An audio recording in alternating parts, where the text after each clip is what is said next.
شالوم شالوم شالوم ቤተሰብ እግዚአብሔር አምላክ ከመይ ሓዲርኩም አናዓውም ሰላሐዲኔ ካብ ሲአርጂ ኢንተርናሽናል ቸርች ዝፍኖ መደብናዩ አጋጣሚ ዘንድ ሓለፋ ክልተ መዓልቲ አይ አተናን የቅሬታ ክብርን እግዚአብሔር አምላክ ይኹን ሎም ግን መጺና ኣለና እግዚአብሔር አምላክ ሱም ይባረክ ሎም ድማ ከምት ሁሉ ጊዜ ንመዓልቲ ድኾውን ናይ ብርሃን ቃል እንካፈል ነዚ መዓልቲ ዝኸውን ናይ ብርሃን ቃል ናይ ኃይል ቃል ናይ ህይወት ቃል ክንካፈሊና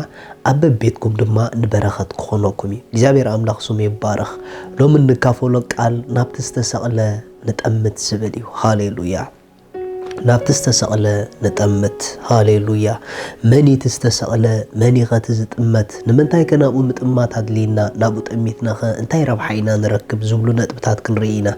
ምኽንያቱ ንሓደ ነገር ክትጥምቶ እንድሕር ኮንካ ቅድሚ ምጥማት ከኻኡ ትረኽቦ ረብሓ ክትፈልጦ ኣለካ ስለዚ ኣብ መስቀል ቀራንዮ እተሰቕለ ንዓለም ኩሉ ዝጠቅም ናብኡ ንዝጠመቱ ዘበሉ በረኸትን ፈውስን ዝኾኑ ጌታ ብዛዕባኡ ሎማዓንቲ ክንዛረብ ኢና ኢየሱስ ጎይታ እዩ መጽሐፍ ቅዱስ ከምዚ ይብል ወንጌል ዮሐንስ ምዕራፍ 3 ጥቅስ 15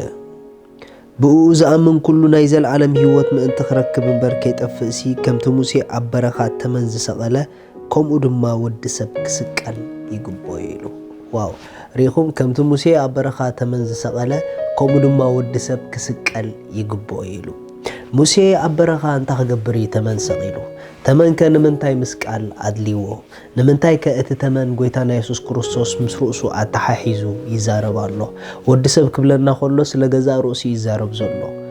ሙሴ ኣብ በረኻ ተመን መስቀሊ ምኽንያት እቲ ዝተሰቕለ ተመን ምሳለና ኢየሱስ ክርስቶስ ይነይሩ ስለዚ ኢየሱስ ክርስቶስ ከምቲ ሙሴ ኣብ በረኻ ተመን ሰቕለ ኣነ ድማ ከምኡ ክስቀል ይግብአኒ ኢሉ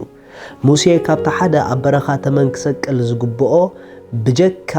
እግዚአብሔር ማንም ክፍውሶ ዘይክእል ሓደገኛ ዝኾነ መርዚ ኣብቲ ህዝቢ ተወሪዱ ስለ ዝነበረ እዩ ምኽንያቱ እቲ ህዝቢቲ ኣቅድሚ እግዚአብሔር ስለ ዝዓመፀ ኣቅድሚ እግዚአብሔር ስለ ዝበደለ ነቲ ህዝቢ መርዛማት ዝኾኑ ሓው ዝኾኑ ኣትማን ተለቂቖምሉ እቶም ኣትማን ክንኽስዎም ከለዉ ድማ እቲ ቨነም ድበሃል ናይ ተመን መርዚ ኣብ ውሽጦም ኣትዩ ኣሳቂዩ ክቐትሎም ጀሚሩ ካብዚ መርዚ ማንም ሰብ ክናገፍ ኣይከኣለን ካብዚ ቀታለ መርዚ ዝማንም ሰብ ክድሕና ይከኣለን እቲ መርዚ እንድሕር ኣቲ በቃ ተወዲ እዩ ንቁሩብ ግዜ ሳቂካ ድሕር ቁሩብ ግዜ ካየጥፍአካ ኣዝዩ ምጨነቆም ኣዝዩ ምስከበዶም ክገብርዎ ዝኽእሉ ኩሉ ነገር ገይሮም ልዕሊ ዓቕሞም ምስከደ ኣብ መጨረሻ ግን ኣውዮም በቃ ናብቲ ክረድኦም ድኽእል እግዚአብሔር ኣውዮም ንሙሴ በጃኻን እግዚአብሔር ለሙኖ ኢሎሞ ሙሴ ኣቅድሚ እግዚአብሔር ተንበርኪኹን እግዚአብሔር ምስለመነ እግዚአብሔር ፈውሲ ናይቲ ቀታለ መርዚ ነጊርዎ ኢየሱስ ንዘለዓለም ጎይታ እዩ ፈውስ ናይ ዝቐታል መርዚ ነጊርዎ ማለት እዩ ተመን ወሲድካ ኣብ ዕንጨይቲ ሰቐሊሎ በቲ መርዝቲ ዝተነኽሰ ዘበለ ኩሉ መፂኡ ነቲ ተመን ይጠምቶ ኢልዎ ብኡ ድማ ክፍወስ ኢልዎ እቲ እንኮ ናይቲ ኣብቲ ሰብ ኣትዩ ዘሎ መርዚ እቲ እንኮ ነቲ ሰብ ኣሳቂዩ ናብ ጥፍኣት ዝወስድ ዘሎ መርዚ ፈውሱ እቲ ኣብ ዕንጨይቲ ዝተሰቕለ ተመን እዩ እዚ ኣብ ዕንጨይቲ ዝተሰቕለ ተመን ምሳሌ ናይ ኢየሱስ ክርስቶስ እዩ ሪኢኹም ኣሕዋት ኣብ ዘፍጥረት ምዕራፍ 3 ንብዘላ ዓለም ዝለበደ ሓደገኛ ዝኾነ መርዚ ሓጢአት ዝበሃል ብሰይጣን ገይሩ ናብ ሄዋን መፂ ብሄዋን ገይሩ ናብ ኣዳም ኣቲ በኣዳም ገይሩ ድማ ናብ ዘሎ ፍጥረት ኩሉ ዝሓለፈ ክፉእ መርዚ ኣሎ ኢየሱስ ንዘለዓለም ጎይታ እዩ እዚ መርዚ ድማ ናይ ኩሎም ክፉኣት መርዝታት ዋና ምንጪ ዝኾነ መርዚ ንሱ እዩ ሓጢአት ድማ ይበሃል እዚ ሓጢአት ዝበሃል መርዚ እዩ ኣብ ኩሉ ሰብ እንዳኣተወ ኣብ ኩሉ ሰብ ስፍራ ምስ ሓዘ ክፉእ ዘበለ ነገር ሕማቕ ዘበለ ነገር أبيه وسب سفرة حجميرو نمتاي تتبهلا حدقين زخونا مرزي بسنك بعل أدام معصون فترة سلستقفتلو أب نفس وقف فترة ناعته كبالاشو جميرو كبرني إجابير أملاق يقول ريخو محوات زون كلهم زوعو زولو مانم عينة حمامات بمولوهم نايزا حدقين زخونا مرزي أبزا فترة زمتة ناتو تيتيو أسو زوم تعوميم كلهم نقرقن نزا حدقين زخونا مرزي منش نايزون كلهم مرزتات منش نايزون كلهم فيروسات منش نايزون كله خفوق نقر وانا زخونا مرزي نعو تقليلو كاوشت زبزا اللي اتي أمسكال اتساقل قويتانا يسوس كروستوسيو بجيكا إذا اتساقل قويتانا يسوس كروستوس كابزا حدقين مرزي كدحن زخائل مان بسبيلن አይገርሞኩም መጽሐፍ ክዛረብ ኩሎም ሐጢም የሞ ክብረ አምላኽ ሲኢሎም የሚሉ በሰንኪ አቦና አዳም በሰንኪ ትዘር ምንጭ ዝመጻናሉ አዳም ፍጥረት ኩሉ በዝመርዝዚ ልኮምዩ ነገር ግን ንፍጥረት ኩሉ ካብዛ አሳቃይ መርዝ ካብዛ አጨናቀ መርዝ ካብዛ አጥፋ መርዚ ኣብዚ ምድር ብስቃይ ኣብ ሰማይ ድማ ናብ ዝገደደ ስቃይ ሒዙካ ዘአቱ መርዚ ዘናግፈካ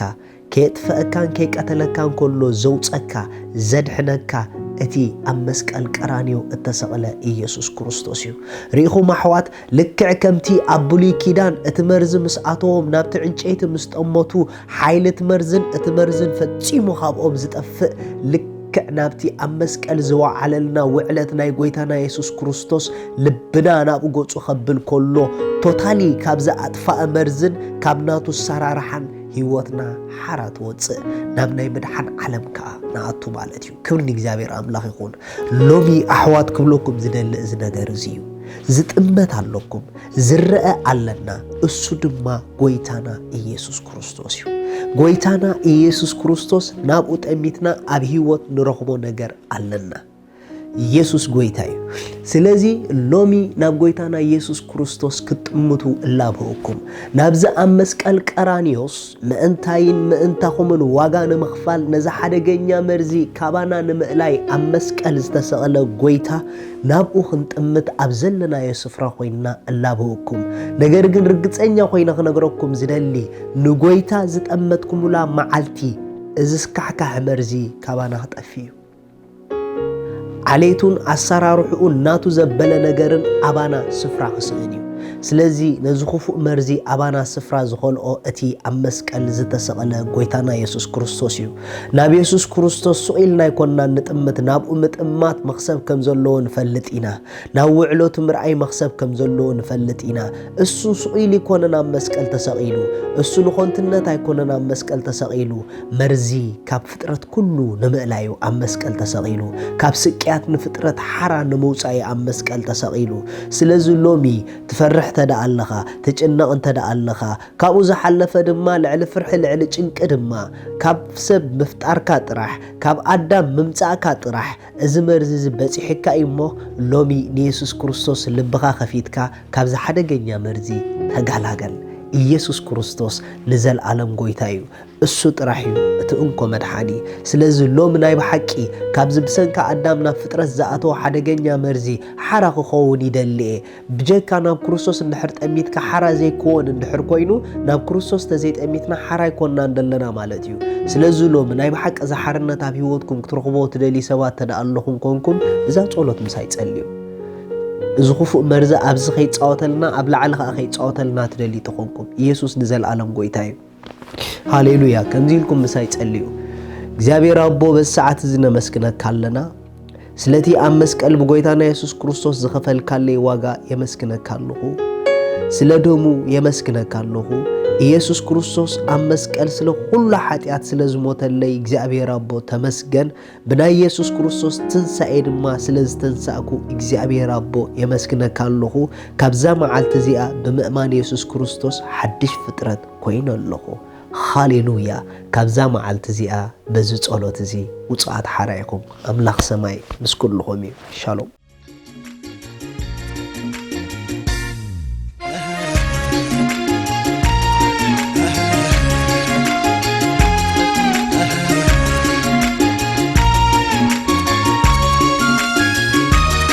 جمنات كل زيت رأي